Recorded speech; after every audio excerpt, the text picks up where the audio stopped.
Okay, let's unpack this. Welcome to the deep dive. Today we're taking a real plunge into recreational angling, but maybe forget that quiet image of someone just sitting on a dock. We're talking about how modern technology, everything from drones to, well, AI-powered lures, has completely shifted what it means to fish for fun. And, well, it's not always straightforwardly positive. No, it really isn't. It's like a quiet revolution happening beneath the surface.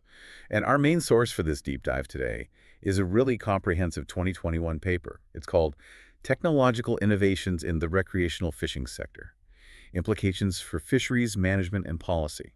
Stephen J. Cooke was the lead author. Right, and the paper's mission essentially is to map out this incredibly rapid transformation. It looks at how anglers are using all these constant tech advances for finding fish, for catching them more efficiently, and even, for sharing their catches online. And here's the real crux, the central tension.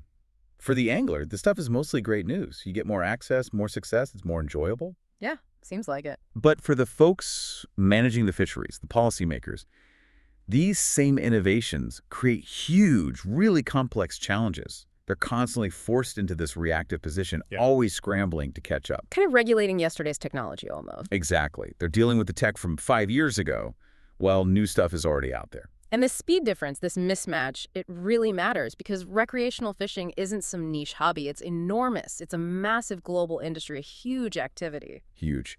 So the authors, they used a mix of method-structured reviews, some deep expert analyses, and these descriptive case studies to really catalog technology's influence. Okay, so our goal for you today is to really get a handle on the scope of this tech shift, the sort of policy chaos it's causing, and crucially, the real biological risks that come with it. Right. Let's dive right in. The first huge change is just finding the fish. It used to be about instinct, experience, reading the water. Yeah, a bit of guesswork maybe. Now, it's much closer to real-time surveillance. Right. It's less about guessing where they might be and more about knowing. And this starts with, well, relatively simple electronics like underwater cameras. We mean cameras you attach near your line or lure. They let anglers see exactly how their technique is working. Is the lure at the right depth? Is it moving realistically? And they can actually watch fish behavior in real time. Which naturally, dramatically increases the interaction rate between the angler and the fish they're targeting. Makes sense. But what's really fascinating here, and the paper highlights this, is a kind of regulatory paradox. Okay. In many places, it's actually illegal to fish while you're snorkeling, right? Because you have that direct visual on the fish. Right, that seems logical, unfair advantage. But using a high-definition camera to do basically the same thing, often that's perfectly fine. That does feel a bit backwards. So why is the camera seen as such a disruptive technology then? Well, because it fundamentally cuts down the element of chance, the randomness. The camera's resolution, its ability to let you observe. It allows for what the paper terms selective targeting. Okay. Now, it can help conservation, ensuring a quick hook set to avoid deep hooking, which is harmful. Sure. But its main impact is removing that randomness. Yeah. It just makes the fish much, much more vulnerable. And if that wasn't already a big shift, you then add drones and ROVs, remote-operated vehicles, the sort of underwater drones. Exactly. Now, even anglers fishing from the shore can use UAVs for real-time reconnaissance, either aerial or aquatic. They're mapping habitat, finding fish spots from way off. And particularly along marine coastlines, you're seeing this phenomenon called drone fishing. Drone fishing? Yeah, where the drone literally carries the hook and bait way out, far beyond where anyone could possibly cast. Wow. Okay, that immediately brings up that unfair advantage concept again, doesn't it? Absolutely, because you're suddenly accessing fish populations that might have been, well, effectively undisturbed before. And the legal side is already trying to react. States like Oregon and Texas, for example, have already put specific bans on using drones for fishing. They recognize the disruption. And the biological stakes seem pretty high there, too. You mentioned drones extending reach. Right. They often let anglers get tackle into deeper waters, which is where you often find the larger trophy-sized fish. Okay. But when you hook those big fish in deep water and bring them up quickly, they suffer from barotrauma, which, for anyone listening who isn't a biologist, is basically the thigh version of the bends for divers. That rapid pressure change causes internal injuries. Ouch. Exactly. And those injuries make those really valuable trophy fish highly vulnerable. They often don't survive even if they're released. But maybe the most potent example of this tech integration is in boat-based fishing. The paper describes these modern base boats where the angler and all the electronics basically function as one interconnected system. They call it a cyborg system. That cyborg angler analogy is striking, isn't it? You've got chart plotters with GPS showing your exact position. They pull in environmental data, water, temp, pressure, and then there's this incredibly sophisticated 3D sonar. Yeah, that sonar can identify underwater structure and even differentiate fish species, sometimes up to 100 meters away. It's 100 meters. Incredible. And then you add GPS-guided electric trolling motors. The boat can literally navigate a pre-programmed path autonomously, keeping perfectly quiet, ensuring maximum stealth. So the combined effect of all that, it must be huge. It's staggering. It dramatically increases the potential for localized overexploitation. And it makes targeting individual specific trophy fish a real possibility. Right. And this leads directly to one of the most concerning findings in the paper, something called hyperstable catch rates. Okay, let's pause on hyperstability for a second. That sounds important, but maybe a bit jargony. What does it actually mean for the listener? Right. So hyperstability means the technology is just so good at finding the fish that are left that anglers keep having high success rates. Their catch per unit effort stays high. Even while the overall fish population is actually crashing? Precisely. The catch rate, which is often the main metric managers use to judge how healthy a fishery is, looks stable, or maybe even good. It creates this dangerous illusion of plenty. So the managers look at the angler reports, the catch data, and think, okay, things look all right. Yeah, until suddenly they really, really aren't. It can mask a decline right up to the point of total collapse. Wow. That's regulatory blindness, essentially caused by technological efficiency. Okay, let's shift gears a bit. We've talked about finding them. What about the gear itself? Maximizing the actual capture. That's our segment 2. This shows the innovation isn't just screens and GPS, is it? It's about refining really old tools, too. Oh, absolutely. Take fish hooks. The innovation there is just relentless. I mean, you look at the catalogs from big brands like Mustad or Gamakatsu. There are hundreds of pages long. Hundreds, just for hooks. Just hooks. They're constantly refining the shape, the piercing ability, the materials. And that piercing ability detail is fascinating. They use chemical sharpening, like with acids, and specialized points, like these triangle-shaped points designed for super fast, really sure penetration. Right. Combine that with materials like high-carbon steel for strength and these low-visibility coatings. The hook has become incredibly lethal and very hard for fish to detect. But again, it sounds like technology is a double-edged sword here, too. It often is. We also see conservation driving innovation. A great example is the circle hook. Ah, yes, I've heard about those. Their shape means they tend to hook fish in the corner of the mouth rather than deeper down, which the old J-style hooks often did. And the data is clear. Circle hooks drastically reduce injuries and improve survival rates for released fish. So much so that they're mandatory in some places now. Exactly. Some stripe-based fisheries, for instance, now require anglers to use them. It's a tech solution mandated for conservation.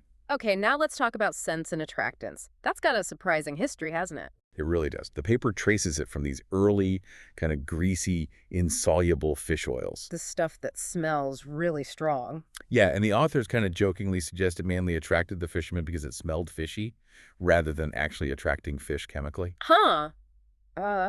And now we've evolved to these highly complex, scientifically formulated, water-soluble compounds. We're talking specific amino acids, peptides, the stuff in products like Berkeley Power Bait or Gulp. Right, those soft baits. And some of these newer biodegradable lures, they can release these attractants at rates up to 400 times higher than traditional plastic lures. 400 times. Wow. But that chemical efficiency, that must have downsides too. Serious ones. Research cited in the paper found that rainbow trout caught using scented baits had a mortality rate between 5.5 and 8.2 times higher than those caught on unscented lures. Why so much higher? Primarily due to deep hooking. The fish bites, it tastes and smells like real food, so it holds on longer, swallows it deeper. Much harder to remove the hook without causing fatal injury. So it's like managers are facing a trade-off.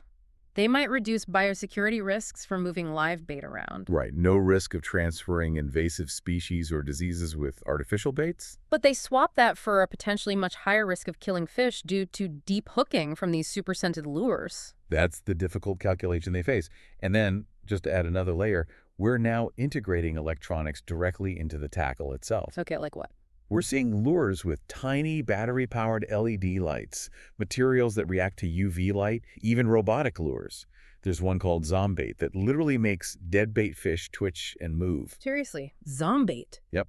And maybe most controversially, lures that incorporate what they call fish-attracting voltage. Wait a minute. Fish-attracting voltage? That sounds an awful lot like electrofishing, which is usually strictly legal for anglers, right? Exactly, the regulatory headache. Most places have rules against using electricity to catch fish, so now agencies are grappling with.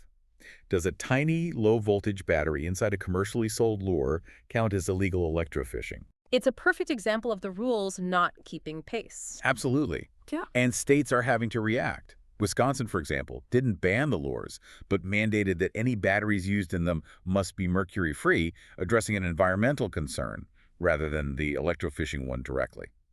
Okay, so much going on without the catching part. Let's move beyond the catch itself to segment 3. What happens after the fish is hooked? Handling, data collection, and the whole social media angle. We've seen tech trying to minimize harm in catch and release. Definitely. There's a huge focus on fish welfare in many catch and release circles. Anglers are using specialized gear like knotless nets, often rubberized, to reduce damage to the fish's skin, protective slime layer, what biologists call epithelial damage. Okay. And things like specialized unhooking masks, especially for big fish like carp that might be laid on the bank for a photo.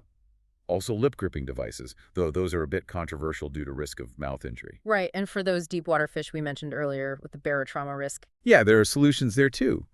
These specialized descending devices, like one called the sequelizer, are brilliant. They basically take the fish back down to the depth it came from quickly, allowing it to recompress naturally. The paper notes this is highly effective. More effective than older methods? Much more so. Things like venting or fizzing, puncturing the swim bladder, are generally not seen as beneficial anymore and can actually cause more harm. But it's not just about helpful tech, is it? Managers are also battling misinformation, accelerated by social media. Oh, absolutely. The paper gives this wild example.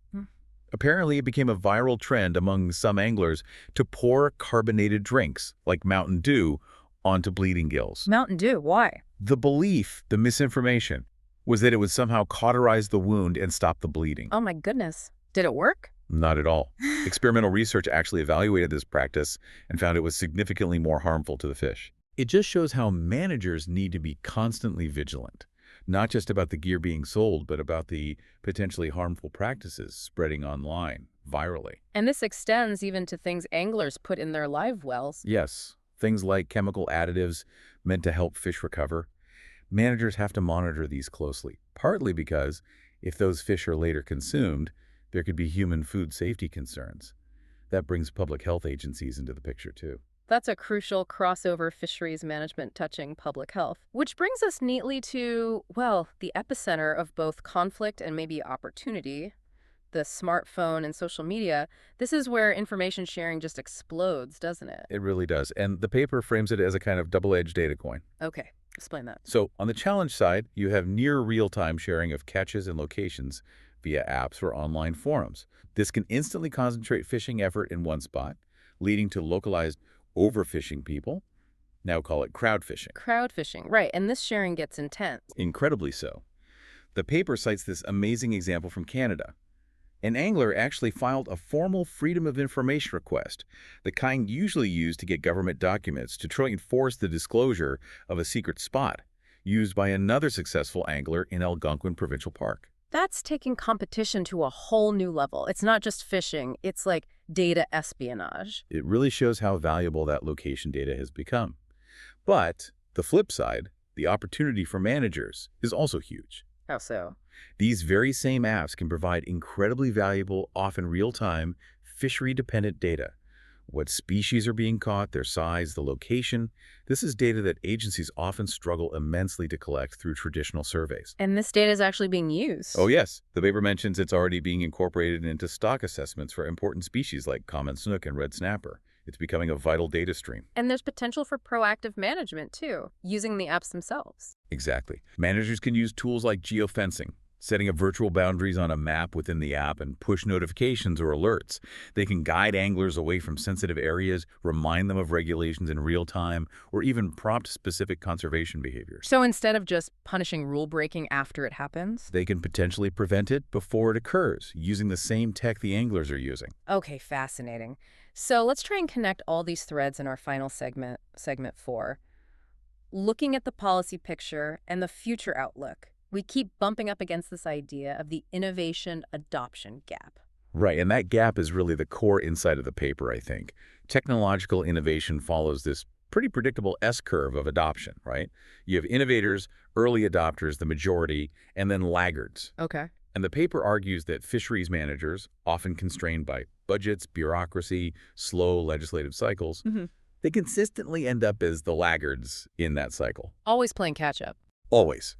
And this fundamental mismatch in speed is the central reason why regulating fishing efficiency is in this state of perpetual crisis. And that technological imbalance, it doesn't just affect management, does it? It filters down into the angling community itself, creating social conflict. Absolutely. Because these cutting-edge innovations are usually expensive initially, right? So they tend to benefit a smaller group of specialized, often more affluent, anglers first. Which increases the gap between the haves and have-nots in terms of catching fish? Precisely. It increases catch inequality, and that breeds real social tension within the wider angling community. Feelings of unfairness, resentment. And we've seen this before, historically. Yeah. The paper mentions historical examples like institutional bans on certain types of bait or equipment. They mention boilies used in carp fishing in Europe.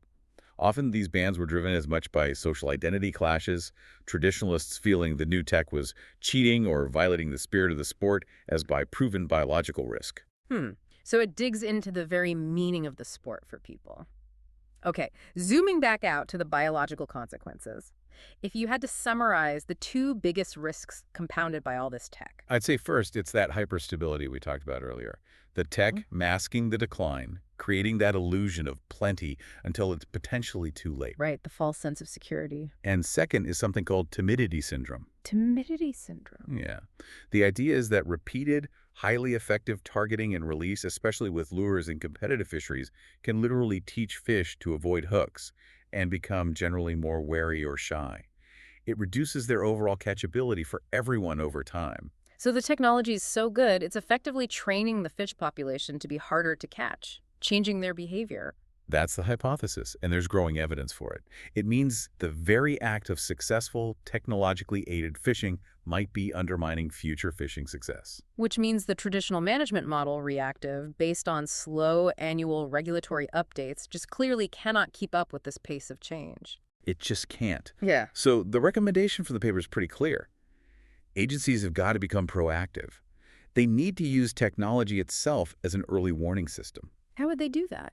It means actively engaging with the recreational fishing industry, monitoring social media not just for misinformation, but for emerging trends, having staff attend trade shows to see what new gear is coming before it floods the market, maybe even using web scraping tools to monitor online discussions. And they also call for more collaboration, right? Transdisciplinary methods. Yes, exactly. Bringing together the biologists, the computer scientists developing the apps, the anglers themselves, and the fishing industry. They need to co-develop more adaptive management systems. Like what? Real-time adjustments. Potentially, yeah. Think about quota-based systems where the limits could be adjusted almost in real time based on the live data flowing in from those angler apps we discussed. Okay. So wrapping this up, what does this all mean for you, the listener? It seems clear technology's rapid evolution isn't stopping. It's forcing a fundamental, probably permanent shift in how we govern fisheries. Absolutely. And the authors really stress that the biggest limitation right now is the sheer lack of empirical research on the actual biological effects of most of this new gear. We just don't have solid evidence for a lot of it. So that needs to be the immediate priority, actually studying the impacts? Definitely. We need that focused research to figure out how to ensure sustainability, especially as we get better and better at targeting specific fish with this almost cyborg-like efficiency. Yeah, which raises, I think, a really profound final question, something for you to think about.